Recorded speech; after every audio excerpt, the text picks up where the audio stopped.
प्रतिरोध की परिभाषा ये है कि ज्ञान देने पर चित्त उसको अस्वीकार करता है। तो सबसे बड़ा तो उसमें मान्यताओं का होना। बहुत यदि मान्यता है उस व्यक्ति में तो वो ज्ञान को स्वीकार नहीं करता। वो ये जानना चाहता है कि मेरी कौन सी मान्यता सत्य है। गुरु के पास भी इसीलिए जाता है कि जानने के लिए कि कम से कम इतना बता दे कि मैं जो मान बैठा हूँ वो सत्य है या नहीं। ज्ञान नहीं लेने जाता, उसका प्याला खाली नहीं है, भरा हुआ है पहले से, तो अब उसमें कुछ जाता नहीं है। ये अवरोध है।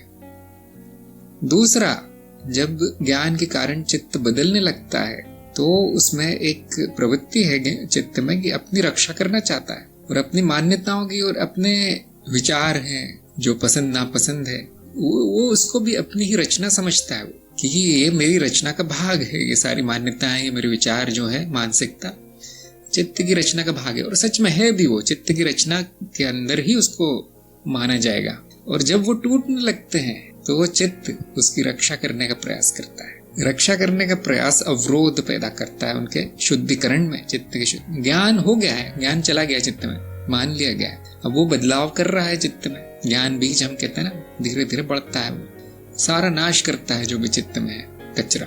अब चित्त स्वयं अवरोध पैदा करता है, ये सोचकर, या इसमें सोचना भी नहीं कहा जाएगा, ये प्राकृतिक है उसका वृत्ति, कि मेरे अंदर जो भी बसा हुआ था, एक पूरा शहर बसा था ज्ञान का, वो टूट रहा है, तो पूरी तरह से उसको बचाने का प्रयास करता है। इसको कहते हैं अवरोध।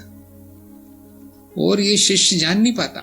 विघ्न जो है शिष्य जान लेता है कि हाँ ये विघ्न आ रहा है, मेरे माँ बाप मुझे जाने देते आश्रम में, मेरे पड़ोसी मेरे पे हंसते हैं और मुझे नौकरी से निकाल दिया गया है क्योंकि मैंने बॉस को मिथ्या कह दिया था।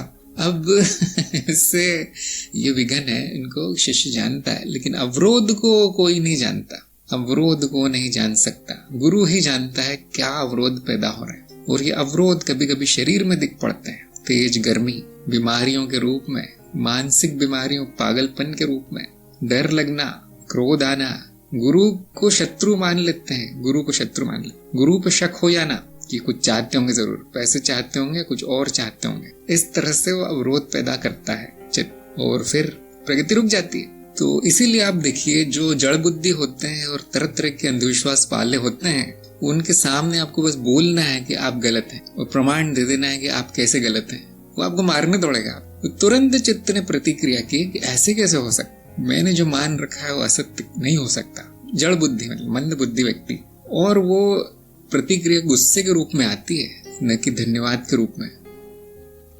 ऐसे आदमी को हम कहते हैं उग्रवादी। देखे होंगे आपने, कट्टरपंथी।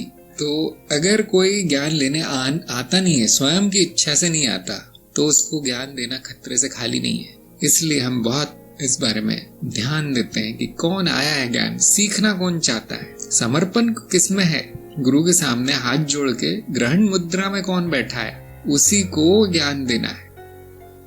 कौवे को मोती नहीं खिलाते हैं, हंस को खिलाते हैं।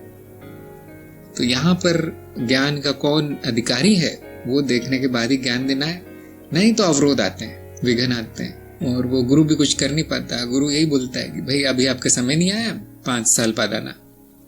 प्रेम भाव, मैत्री भाव, सबसे मिलजुल कर रहा जाए, शत्रुता न करे, किसी का अपमान न करे। जो व्यक्ति आपके मार्ग में विघ्न है वो स्वयं चला जाएगा अगर आप उससे प्रतिक्रिया न करें। आपको संसार छोड़ना नहीं पड़ेगा, संसार ही छोड़ देगा। आपको कुछ त्यागना नहीं पड़ेगा, त्याग हो जाएगा। आपको आपके रिश्तेदार छोड़ने नहीं पड़ेंगे, वो ही छोड़ देंगे। काफी दिन प्रयास करेंगे कि आप ठीक हो जाएं, उनके जैसे अज्ञानी और मूर्ख हो जाएं, वो असफल होंगे तो आपको छोड़ देंगे। तो आध्यात्मिक मार्ग में आगे कैसे बढ़ा जाए, गुरु के निर्देशों का पालन कीजिए, बाकी सब भूल जाइए। उत्तरजीविता अपनी सही करना है, वो जरूरी है। हाँ, उत्तरजीविता बाधा नहीं है मार्ग के लिए, उसमें योगदान देती है उत्तरजीविता। अगर आपने मूलाधार सही कर लिया है, अपना खाना पीना, नौकरी, घर वगैरह सब कुछ है, तो ही आध्यात्मिक मार्ग में प्रगति हो सकती, नहीं तो नहीं होगी।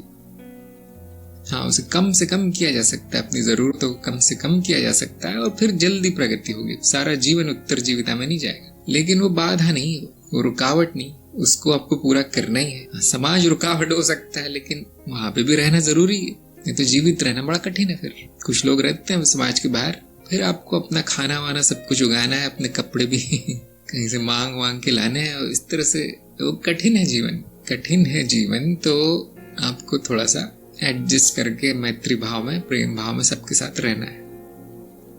वो जो रुकावट है उसको भी अपने ही पक्ष में कर लेना है, रुकावट को ही सीढ़ी बना लेना है। जब तक गुरु है, जब तक गुरु के निर्देशों का पालन हो रहा है, और कुछ सोचने की आवश्यकता नहीं है आपको, सब गुरु संभाल लेते हैं।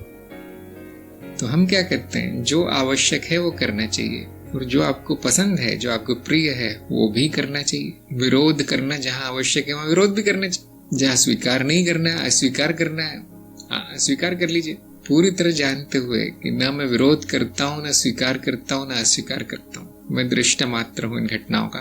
तो संपूर्ण साक्षी भाव में, चेतना में जीना, आवश्यक कर्म करना, ये सही समझ है।